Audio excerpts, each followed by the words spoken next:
basically what I'm gathering is, as educators, we should not be afraid of technology and where things are going, especially from the ChatGPT side of things, but we need to embrace it. But we can utilize a framework such as Brilliant to support the work that's happening within our classrooms.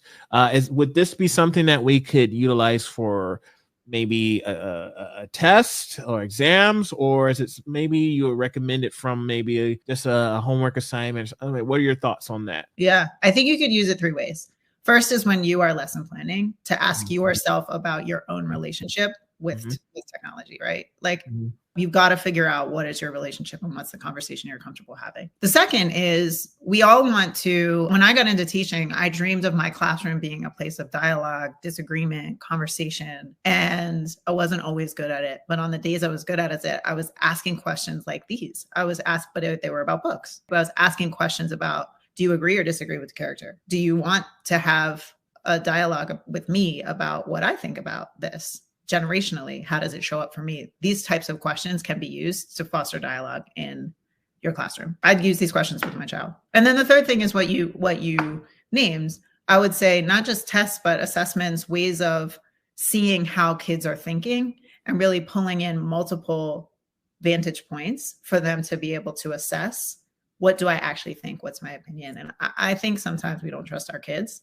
with the information that they can pull together. Like they're brilliant. And they're making sense of the world with or without us. Got you. So, okay, I'm going to throw this one out here because I want to get your take. So let's just say, because I know there was a lot. I mean, I remember reading articles all day, every day. It seems like this school or this district has banned it. Do you support advocating for bringing it back? Or maybe if bringing it back or just keeping it, because some schools are on the, they're having the conversations and they're not really sure where to go. Where's your stance? Because it sounds like you're all for it, but do you think if it's been banned already, do you think we should try to have a revisit that conversation? Spicy. All right. I am all about allowing our kids to have as much information as possible to expose them to the possibilities of the world. I don't believe in banning books.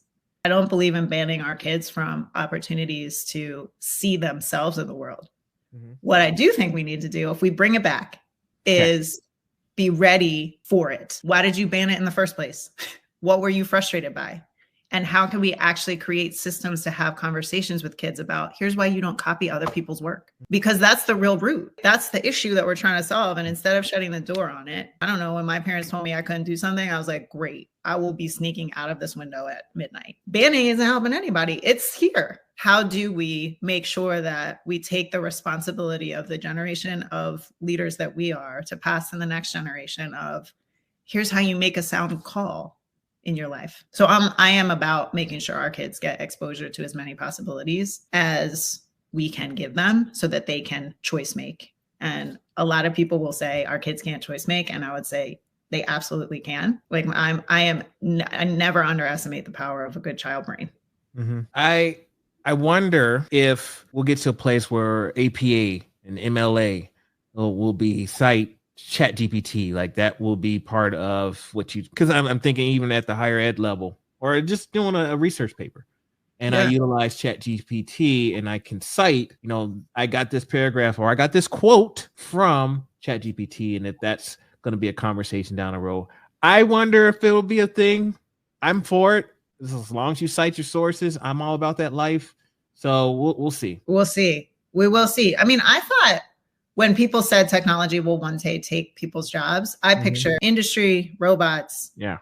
I think what's happening is it's pushing us all to think about our humanity. What does it mean to be a human in this world and to design systems that are connected to our humanity? Who are we as humans, right?